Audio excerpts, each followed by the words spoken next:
stress just goes away when I come through those two doors right here. When you come in, it's like the rest of the world goes away and I can go back to some of the memories when I was a kid, and I see a picture of my dad up here and or a decoy that I carved 20 years ago. I think it was about 12 years old when I started. I've always loved birds. I've just always been fascinated.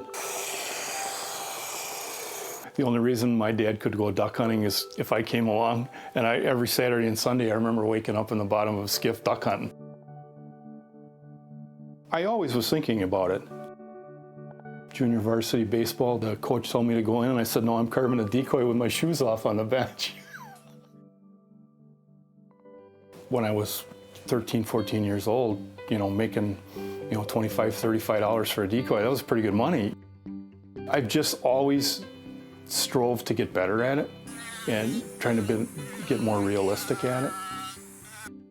I did a mourning dove that won at the World Championships, and I took it to him and I showed it to him, and he said, I can't believe it's not real.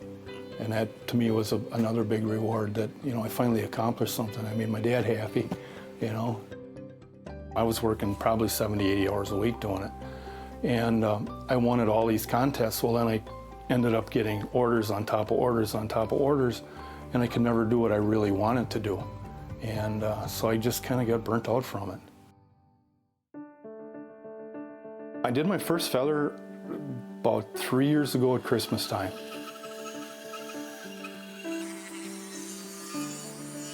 This is a secondary flight feather of an eagle. It looks like an S. It's got a leading edge and then it's got a trailing edge that comes up like this.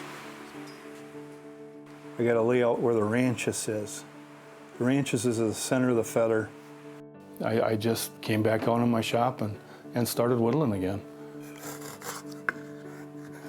This is what's so nice about the basswood. It just, as long as your chisels are very, very sharp, it just peels off very nicely.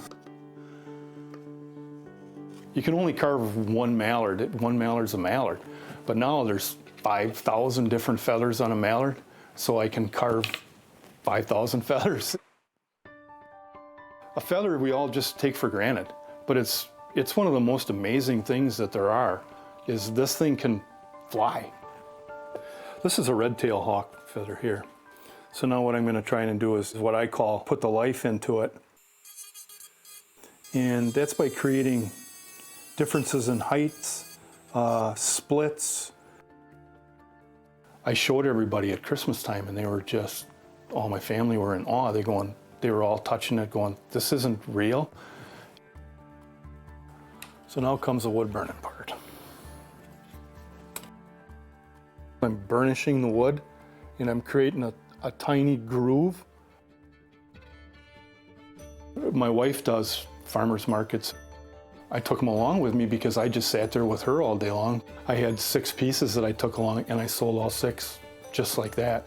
And the light bulb went off, and I'm like, this really might be something. We aren't allowed to own a feather other than a game bird feather. It's a federal offense to have a feather in your possession. As people were going, you can't have those. You can't have those feathers. What are you doing with those? And I said, well, they're not real. They're made out of wood. And then they were like, wow, that's really neat.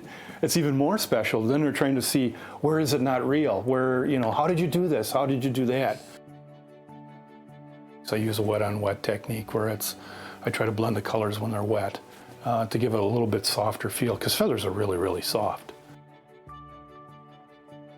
That feather changes so many different hues through the progression of it, through wear, through age. My reward is to see a smile on somebody's face and that I fooled them. To see the look on their face when they're like, oh, that's not real. I've got to show my friends. It'll end up inside just like this.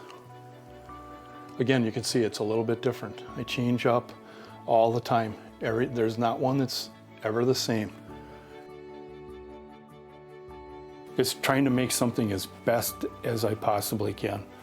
And fortunately enough for me, I'm thinking when I'm 80 or 90, that's when I finally start to get good at it.